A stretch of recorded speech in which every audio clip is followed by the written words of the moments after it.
You're watching The Wellness Hour, leader in medical news and information. I'm Randy Alvarez. Today we're talking about foster care and what you need to know.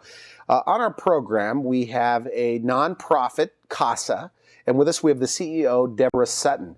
Very interesting. We've talked on the telephone, and this is a fantastic cause. I don't endorse a lot of things like this. This is one I 100% endorse. In fact, if you can stay tuned and listen, it's pretty incredible what they're doing with this CASA organization. Deborah, welcome to the program. Hi, good morning. Thank you for having me. All right, now let's first talk CASA. What is it? What does it stand for, and what is the purpose of this organization? CASA stands for Court-Appointed Special Advocates, and we are a national program developed by a judge who saw a need for a voice in court for children in foster care. Okay.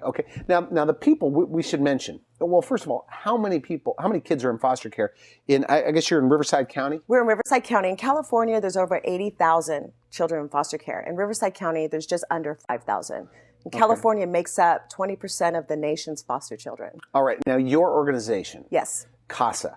Tell me a little bit about it. I mean, what's the structure? Okay. Well, CASA, what we do is we train volunteers from the community to become advocates. So we have myself, we have a board of directors, myself, and then we have case supervisors. Case supervisors are paid staff.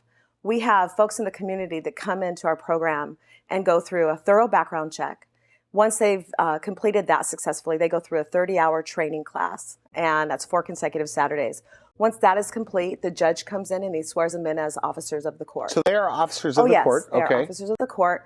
After that is done, then we sit down and we pair them up with a case. Now, the only way a child gets an advocate is the judge has to make a court order for one. So it isn't something that anybody could call in and get one. The judge has to make a court order for an advocate. Let's mention, now by the way, your organization gives better treatment to foster kids through using the court. They're like, you're the voice of this child. We are the voice for the child, absolutely. And if I'm saying it the wrong way, you can correct me. No, that's fine.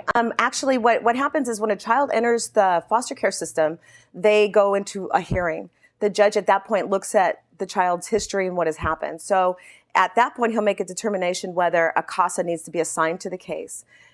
Usually, because of the economy and the amount of advocates that we have to work with, he will only refer children who have gone through worse trauma than the average child that's been taken out of the home. Because he has to pick those first, obviously. He has to pick those Or else first. everybody would get one of these And they should. advocates. Every child in foster care, and that is the goal, should have an advocate. However, things being what they are right now with the economy, we can't get to all the children, so the judge only makes a court order for the most extreme cases. Okay. So, typical scenario. You've got a social worker that may spend 5 minutes a month with overseeing this one particular child. And there's 5, is that right? Do I have that right? Yes, you're right. Okay, so 5 minutes. Now, your volunteers, and they don't get a salary. No, These are certified people by the court. Yes. They can actually go to the front door. Yes. They can spend an hour there or half an hour there. They have these privileges, right? Yes, they do. Carte blanche. Our advocates are an extension of the judge. If you know mental health, confidentiality is a big deal. So if they see something like another foster kid picking on the other one and it's bad, maybe biting them, beating them, whatever, they can go to court and say, I want them out of there. We want a more appropriate placement. Okay. Absolutely. So they have that kind of power. Absolutely. Where a social worker doesn't have the time to see that. Right. Is that right? No, you're right. Our advocates spend 15 to 18 hours working on the case. That doesn't mean they're always taking the child out for ice cream or anything like that. It means they're working on the case. They're talking to the therapist. How many hours you say a month? About 15 to 18 hours a month. As opposed to a social worker. Nothing against social workers. They just don't have the time. We have a system of foster care that was not developed for the amount of children that we have in it. And so it wasn't designed for the volume of kids that we have. So we're an assistance to the court. We can also be an assistance to social services as well. So 5 minutes social worker a month. And that's accurate? That's accurate. And you guys give about 18 hours? We give 15 to 18 hours. It's mandatory on the case. Okay, good. Now, you are a nonprofit, and one of the reasons why I had to have you on the show is because we want people to donate to this cause, whether it's $100 a month or whatever. Absolutely. And the money goes, because you have plenty of volunteers. We do. We have volunteers waiting on a waiting list to come to the program. These court-appointed volunteers. Yes. But you need to support this $38,000 a year salary. Right. That's what you need money for. So you could have an additional 40 of these volunteers come into people, the program. volunteers, and I have that right. Yes, and that is a national rule. And really it needs to be that way because of the amount of paperwork that we have, the responsibilities that we have to the court, that we need to, we cannot oversee more than 40 volunteers. And these kids, by the way, you know, it's very interesting talking to you that they will be moved 22 to 65 times in the life of foster care. Yes. Really? And they will have a 74% chance of doing better, meaning staying in the home, possibly graduating high school and going on to college, if there's an advocate in their life. Because you guys have those real statistics? We do. They're national statistics. Please feel free to go to our website at www.casaforriversidecounty.org. And I'll put your website the entire time. How about that? Absolutely. That's great. And so the other thing I think was kind of neat. So if you have a 16-year-old, 17-year-old in a foster home, no money, right? But they are a great athlete. Right. Your people can go into the court and tell the judge, yes, this person wants to play sports, they need funding, and the court will can order. Yes, absolutely. The football pack. Well, we had a boy in court the other day who was getting a lot of negative feedback from his teachers. Well, he has had the need for a root canal for months. Had he not had an advocate, and the advocate didn't stand up at court and tell the judge, we need him in the dentist now, then he would not have that. And so he had a root canal. So the judge asked the social worker, why is it that, you know, the child hasn't been seen yet? And of course there's, you know, reasons for whatever. And the judge said that the child needs to be back in court on Tuesday with the root canal completed, or I will fine the department $1,000 a day. Okay. And so it was done, and he was back in the court Tuesday. So, I mean, if you have an achy tooth, you can't pay attention in school. Right, nobody can. Obviously. Yes. But the foster parent, give me insights. I mean, you've been doing this now for how many years? Oh, almost 5 years. And how many years in and around foster kids? Since 96. 96. So that's, you know, quite some time. Quite some time, yeah. And so you've seen a lot of things. Too much. So with these kids that are in foster care, the foster parents know that they have a toothache. Yes. So why don't the foster parents get money for taking care of the kids? Yes. Is that right? Yes. Is it not in the foster parents' budget to take them to the dentist? It's covered by Medi-Cal, so it's not even a matter of the money. It's a matter of maybe just taking them to the appointment, making sure that it's done. How many foster kids are on average in one home? I think they can have up to 6. It depends on the amount of bedrooms that they have. Up to 6, and do they commonly have 3 and 4? They generally only have maybe 1 or 2. Okay, so like that kid with the toothache. Yes, and that was a group home kid. That was a kid in a group home. There's 2 different types of placements. Well, why would the group home say, hey, this kid has a toothache?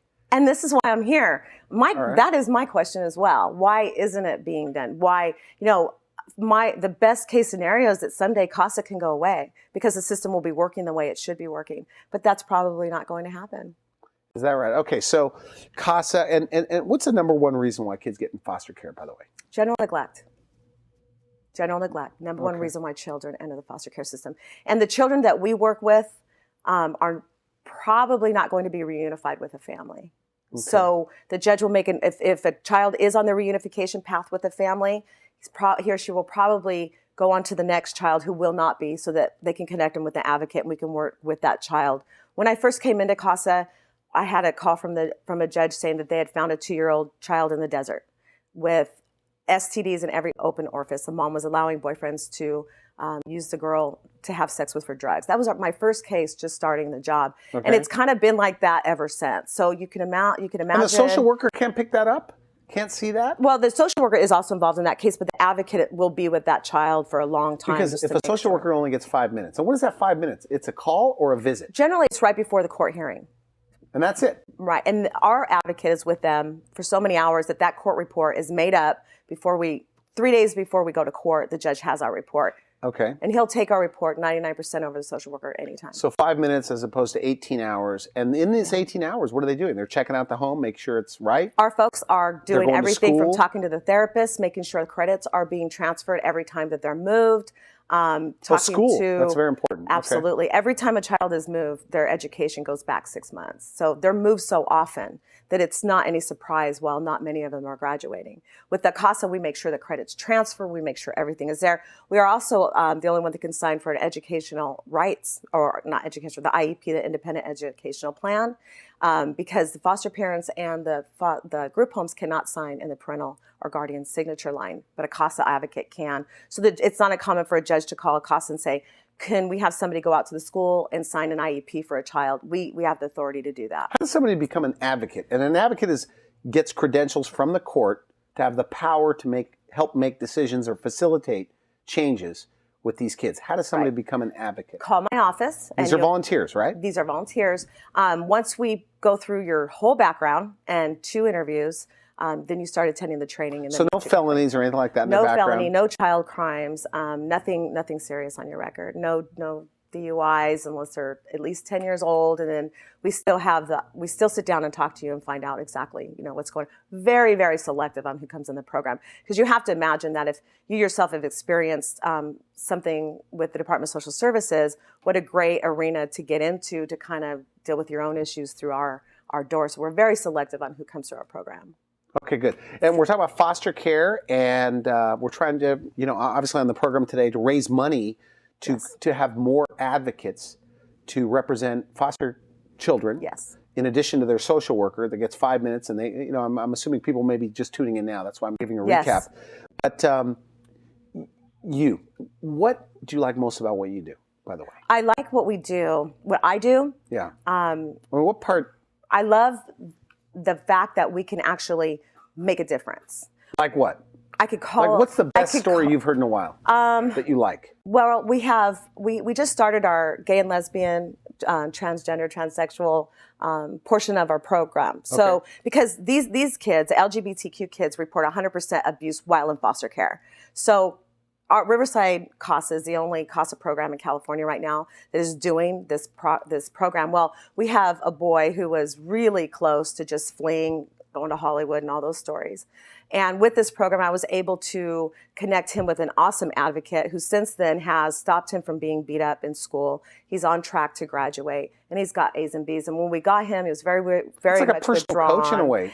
It absolutely. And also the advocate can talk directly to the judge and say, look, this is what we have going on over here. So you have to place him in a home where that's acceptable. Absolutely. Safety.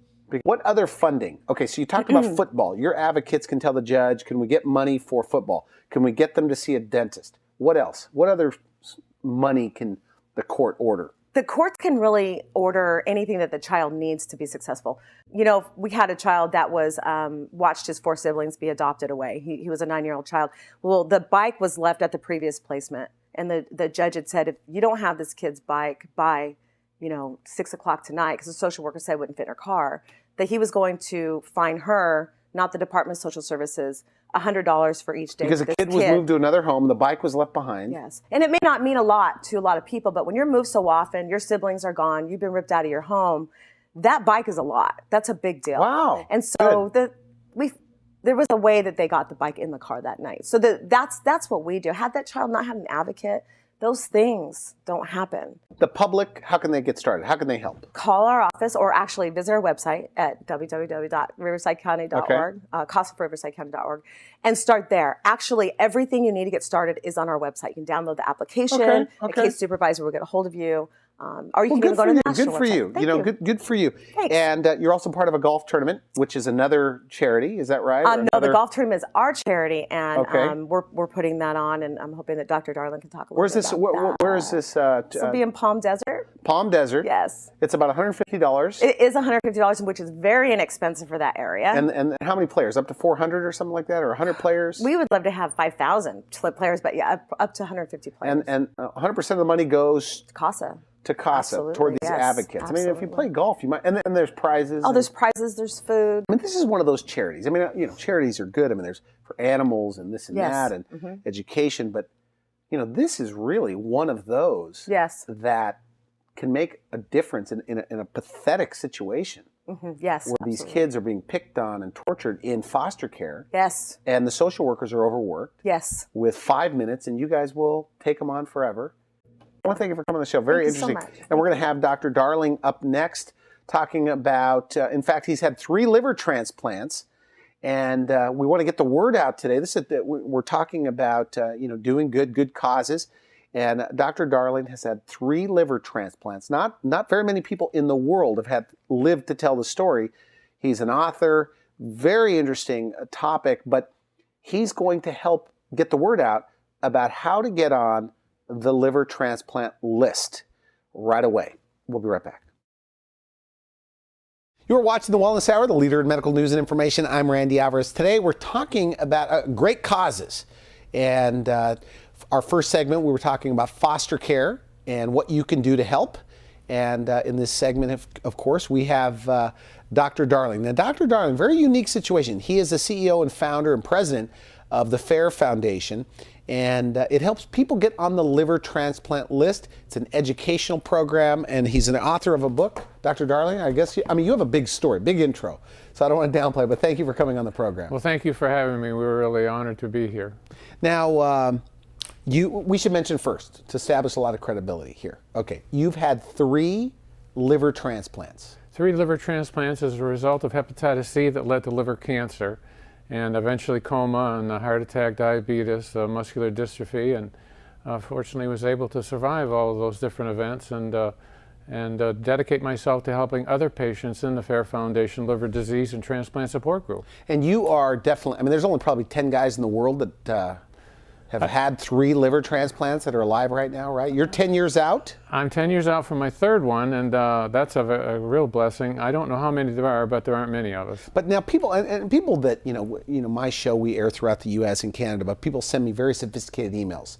Sometimes they think I'm a doctor, but whenever you go through something, that you learn a lot about it. You become a world expert on that topic. So I'm sure with each liver transplant, you're an expert on the medications, you're an expert on the procedure. Is that fair to say? Well, I would say that I have extensive experience, yes, obviously. So you've been on these liver lists 3 times. That's correct. And I always, in our support group, where we meet every month in Palm Desert to help patients, give them education, give them emotional support, and referral for transplant if they need that. The first thing I tell them is I'm a doctor of dental surgery. I'm not a physician, so I don't give them medical advice. However, I do give them my opinion as to what they should do based on my extensive experience. And in that way, I can help them along with my co-moderator of the support group, Jack Burke, who is also a liver transplant recipient, and he's a blessing to the group also. And you make no money for this? No, we've donated our time. Your board, nobody gets money, right? No, our organization is a national nonprofit with thousands of members and supporters, actually millions of supporters.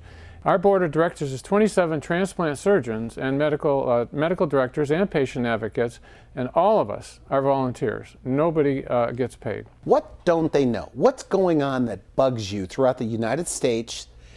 Somebody's diagnosed with sclerosis, is that correct? Cirrhosis. Cirrhosis, Yep. I'm sorry. Yep. Cirrhosis of the liver. And what's happening that... Well, frequently what occurs is that the patient is not referred to a transplant hepatologist. Hepatologist is a specialist in liver disease. Okay. And frequently a patient is not referred to a transplant hepatologist as soon as they're diagnosed with cirrhosis, which in my opinion is what is appropriate. Does it start as fibrosis? Scarring of the liver is called fibrosis. All right. There are 4 different stages in most hospitals. Some go 0 to 6. But in most hospitals, the scoring of fibrosis or scarring of the liver is from 0 to 4. 0, this is after a biopsy. Okay. 0 means you have no scarring, you're in great shape. 1, a little bit of scarring, 2, 3, 4. When you get to 4, that's cirrhosis of the liver, which is extensive scarring of the liver. That means if you've been diagnosed with sclerosis. Cirrhosis. I'm sorry about that. If you get cirrhosis of the liver, that means your liver has to go. Well, not necessarily, but it means it's very serious at that point. It depends on also the cause of the cirrhosis. For example, if somebody is just beginning to be into cirrhosis and the cause is alcoholic liver disease, and they cease the alcohol, then the good parts of their liver can regenerate new tissue and they can actually have a significant recovery. Okay. However, if it's another, for example, hepatitis C that doesn't respond to treatment, like in my case, or autoimmune hepatitis, primary biliary cirrhosis, diseases which affect a lot of women, which are autoimmune diseases, then they don't have the luxury of stopping alcohol, stopping the disease, and they probably are going to progress to the point where they are going to need a liver eventually. Okay, and so somebody now is a stage 3 or stage 4. There's people out there that they're on hospice. Is that right? That means they're told I have had a patient call me from the funeral home, actually, and she said, I'm on hospice. I was told that I'm going to die and there's no hope. I came to pay for my funeral, and the funeral home director said, you don't look that sick, you should call Dr. Darling. Well, he's a friend of mine because I went and paid for my funeral when I was told there was no hope. Because I was the first person transplanted with liver cancer. And so just before the government changed that regulation, I went and paid for my funeral with my wife. So I know him, he's a very good friend. I love to hug him because, you know, when I first met him, I was paying for my funeral, and I have a plot, and we have a plot in the cemetery where we go, and I go and visit myself now and then. Okay. All right. Express gratitude for still being alive. Anyway, she called me and she said, I'm on hospice. And she's told that there's nothing can be done. Nothing could be done by her gastroenterologist. And so I said, well, once again, I'm a doctor of dental surgery. I don't give medical advice, but if you will fax your blood test results to me, I'll put them in the computer that's utilized to determine where you are and where you would be on the transplant list. And it's a scale, a computerized scale that goes from 6 to 40. If you're 40, based on your blood test results, you have on average 90 days to live.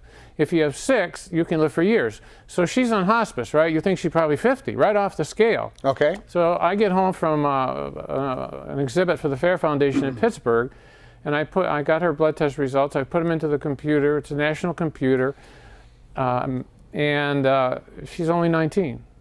So I said, I don't. In my opinion, you shouldn't be in hospice. You should be with a transplant team. So I referred her to the transplant team. They took her off of hospice, took her off of morphine, changed her meds, and tuned her up, they call it, so that she was well and ready for transplant. So does that happen all the time, though? No. But why didn't she get on the liver transplant list? Well, unfortunately, I mean, if she's told you're going to die. Right. And unfortunately, there are too many occasions when patients are not referred for transplant. And so, you know. I mean, is that your mission? To get more people on this transplant list? list? Well, absolutely. Anybody with, like my opinion. So if you have like Kaiser or something, I'm sorry to interrupt. No. That there are people, I guess they're managed for their death, managed because there's nothing else can be done about their liver. And you're saying that there are thousands of people across the country that need to be on a transplant list that are not. Well, am I getting that correctly? That need to be with the transplant hepatologist, that need to be taken care of by them. And then they determine when and if they should be on the list. Once they have cirrhosis, they need to be with a transplant. Sometimes the patient doesn't need to be put on the list right away, but if they've got cirrhosis, they need to be with a transplant hepatologist so he can follow them. And when the time comes, he's with them, he can put them right on the list, he can take care of it and get it done. If a patient isn't already there, then we've got the issue, they've got to be referred, they're in the ICU, what are we going to do? We got to get them to transplant hub. They don't know them, it's just much easier if they're already with the transplant team. Okay, so there are then tens of thousands of people that are being managed by their gastroenterologist, okay? And those people need a second opinion. Is that fair to say that means each one of those patients with liver disease can say, I want to speak to a transplant hepatologist? Well, if they have been diagnosed with cirrhosis, yes, I think everyone with cirrhosis should ask for. I think they should ask to be referred to a transplant hepatologist. Absolutely, yeah. Do you have stories over the years? I mean, many stories where people that were saying there's no hope, you're going to die, get your affairs in order, and they weren't on this list. They get on the list through your organization. Yeah. And now they're living productive lives. Yes, we have many stories like that, yes. In fact, one man who was in the ICU, actually two, not that long ago, in the ICU, and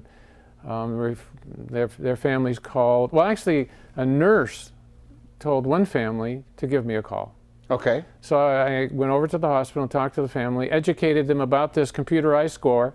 It's called a MELD score, M-E-L-D. Anybody can Google it. MELD score? M-E-L-D, okay. MELD I'll put score. it at the bottom of the screen. Yeah. And so I talked to them, and they said that the doctor said there was no hope. So I said, well, why don't you ask them what his MELD score is? And so they did, and they came back and said the doctor said he doesn't deal with MELD score. Okay. You see, that's because he's not a transplant hepatologist. Physician, transplant hepatologist. Okay. So I said, okay, well, let's get him transferred to the transplant team, which the family insisted. We're going to take him out of here. We're going to get him to the transplant hospital. And I contacted the transplant hepatologist. He worked it out. And the patient got a liver 5 days after he arrived. Interesting. Another one got a liver 2 weeks after he arrived. And he was on dialysis. and had cirrhosis, and they didn't really think that he was going to make it. Every couple of months, you get somebody a liver with your organization, would you say? I refer patients for transplant. I wouldn't say I get them a liver, but I refer patients for transplant every week who Every call week. for help. Yeah, And is it and true? sometimes 3 and 4 a day. Okay, 3 and 4 days. Is it true, though, that means the gastroenterologist, and this is not the gastroenterologist, but I mean Right. that the care and the medications and the lifestyle, let's say the care, is much different than the care you would get from a hepatologist. Is that right? Well, I would say that it's that's the person who knows best how to take care of the patient who's going to need a new liver is the transplant hepatologist. Fair Foundation, if you're just tuning in now, we're talking to Dr. Darling. He actually is 10 years out after 3 liver transplants. Very few people like this in the world. He heads up the Fair Foundation that helps people connect with a transplant hepatologist, a specialist, that gets them on the liver transplant list. And you have meetings in Palm Desert once a month to educate these people that have liver problems, liver disease. Is that right? That's correct. Every month, on the second Monday of every month. Are they surprised to hear what you share, by the way, at these meetings? Well, Do they say, why did anybody ever tell me this?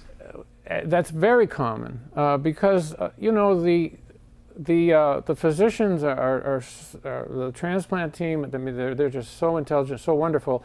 But patients have a different perspective because we've been through it. We're out of time. Great cause. We have your website. If people want to donate money, no matter how much or how little, they can call you directly. They can send you an email or whatever. This golf tournament in Palm Desert coming up, because you're on the board of another great charity, which we talked to the CEO. Tell me about that. The golf tournament is at the Palm Valley Country Club on March 19th. And we have wonderful prizes. People can win a new car. They can win $10,000 on a par 3 hole. They can win a trip to Pebble Beach, $5,000 trip to Pebble Beach. We've got a great spokesperson, Rich Gilgallen, who's the coach, the radio host of his wonderful television show. It's going to be a great golf tournament. And with those funds, we're going to hire more caseworkers, which will enable us to help more abused and neglected children in foster care. Now, people are going to golf anyway in the desert. It's only $150. Right. And I mean, if they're you gonna have a golf, they might as foursome, well it's do only this. $550. Okay. You get lunch. You get all kinds of goodies that are going to go with it. We got all kinds of good things. It's Cash prizes and everything else. Yeah, absolutely. Look, 10,000. Thank you so much for coming on the Thank you very program. much for allowing us to come on the show. We're honored to be here. We're so grateful that you allowed us, the CASA and the Fair Foundation, to come here on a pro bono basis so that we could get this word thank you. about. I mean, this is a great topic. So if you want to donate, you want to get involved, you can call the number at the bottom of the screen, visit the website. I'm Randy Alvarez for now. I wish you good health. Thanks for watching The Wellness Hour, the leader in medical news with your host, Randy Alvarez, the authority on health issues.